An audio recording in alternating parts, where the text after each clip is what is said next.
August 15th, 2009, a garbage bin in Buena Park, California. Inside a black suitcase, investigators discover a body, mutilated beyond recognition.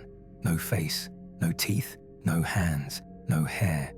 The killer thought he'd erased her identity completely, but he forgot one thing: a tiny silicone chip inside a breast implant. When police identified the victim, they uncovered a story of fame, jealousy, and a reality TV star who thought he could get away with murder. This is the case of Jasmine Fiore. Jasmine Fiore was everywhere in Las Vegas: billboards, casino openings, magazine covers. She was a successful model and businesswoman planning to build one of the largest gymnasiums in the city. At 28, she had everything: beauty, wealth, ambition. But behind the glamorous photos and red carpet smiles, Jasmine was trapped in a nightmare.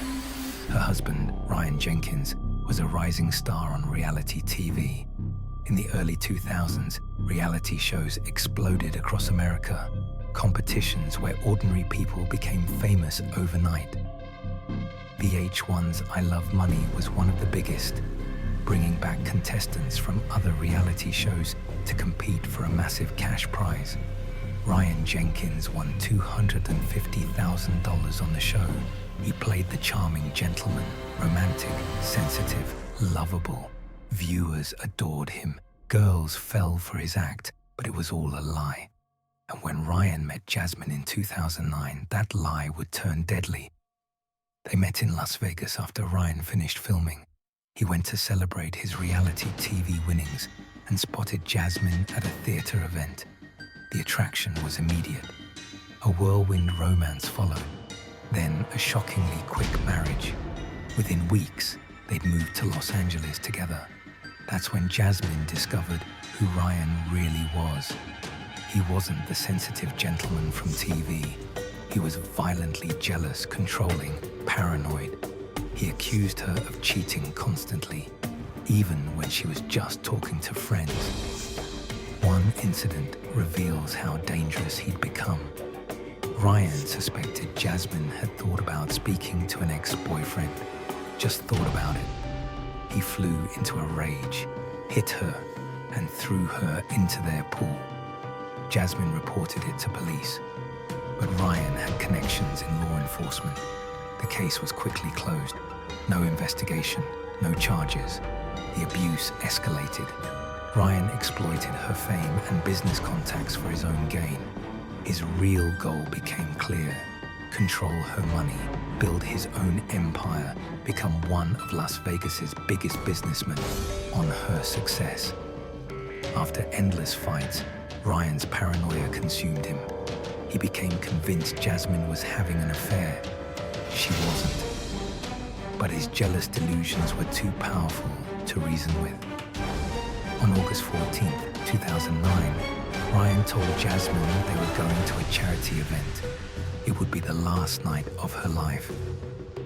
Ryan said an important contact invited them to a poker fundraiser at the Del Mar Hilton. These charity poker tournaments attracted wealthy, influential people. Exactly the networking opportunity Jasmine needed for her business. She agreed to go. The event ended after midnight. At 2:30 a.m., Ryan and Jasmine left together and checked into a nearby hotel. Then, at 4:30 a.m., surveillance cameras captured something chilling. Ryan Jenkins leaving the hotel alone, dragging a large suitcase behind him. Jasmine was nowhere to be seen. He returned to the hotel at 9 a.m., checked out, and drove away. That evening at 9 p.m., Ryan called police to report Jasmine missing. He claimed he last saw her at 8:30 that morning. According to him, they'd returned home from the charity event, but Jasmine said she had errands to run and never came back. But Ryan didn't know something critical. Jasmine had already been found. 1 hour before his call, her body was discovered in a garbage bin in Buena Park, stuffed inside that black suitcase.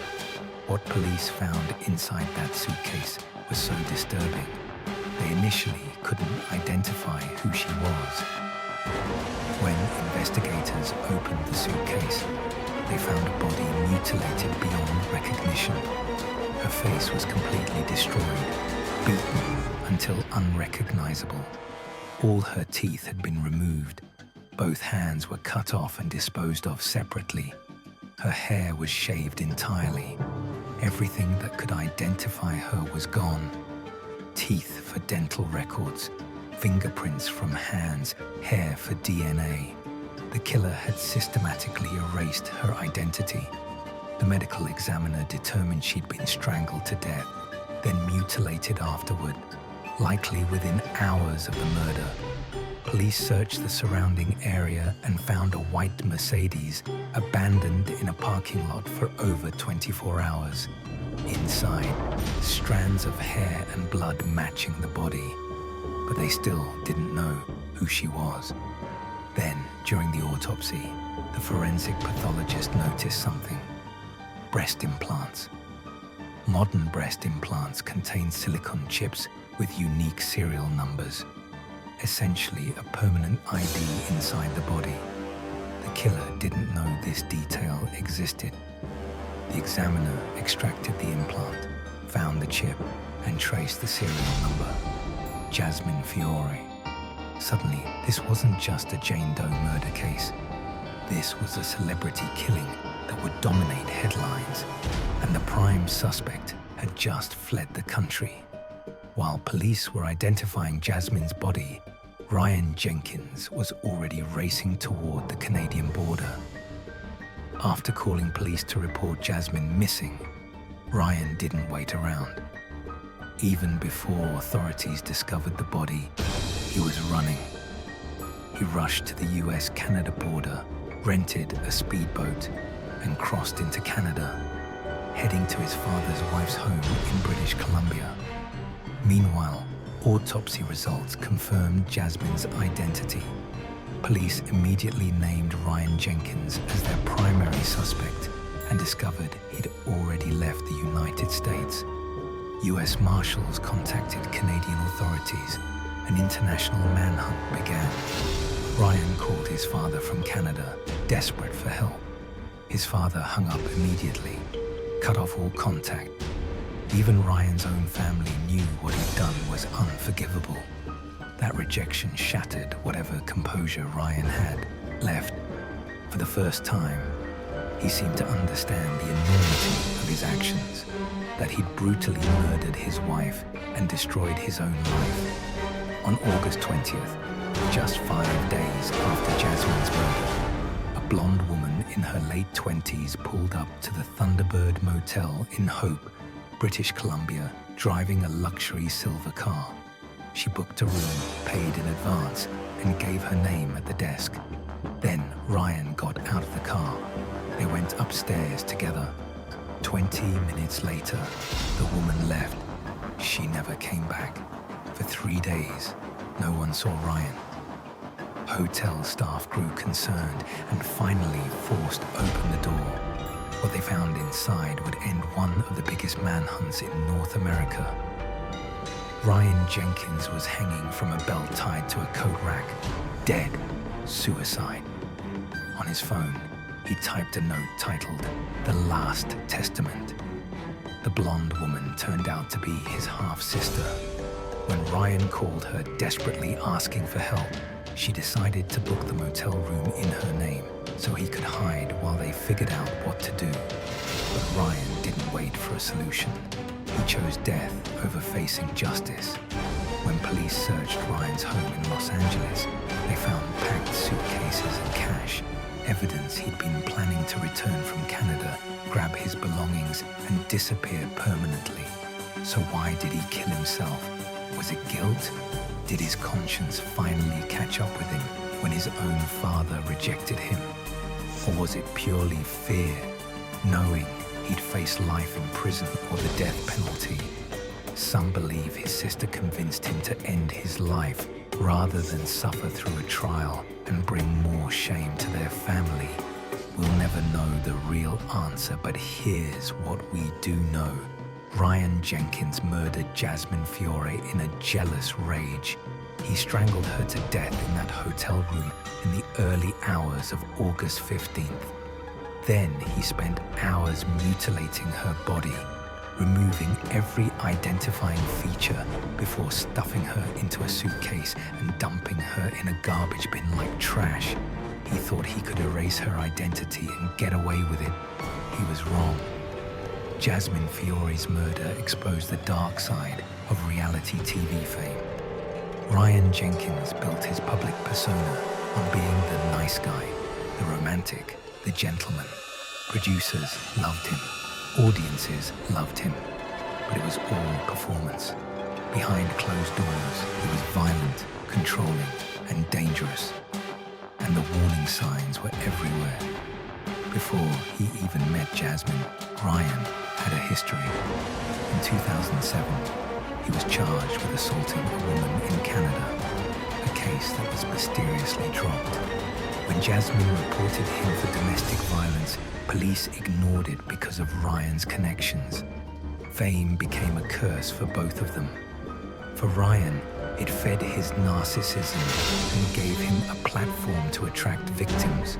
For Jasmine, it made her a target. Someone with money, connections, and success that Ryan wanted to control and exploit. The tragedy is that Jasmine had everything to live for. She was building an empire, expanding her business, living her dreams.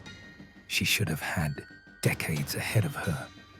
Instead, she's remembered as the corpse in a suitcase, a victim of jealousy, violence, and a system that didn't protect her when she asked for help.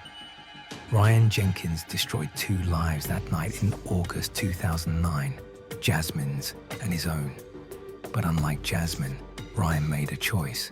He chose violence, he chose murder, and when he couldn't face the consequences, he chose the coward's way out. Jasmine Fiore deserved better from Ryan, from the police, from the reality TV industry that enabled him.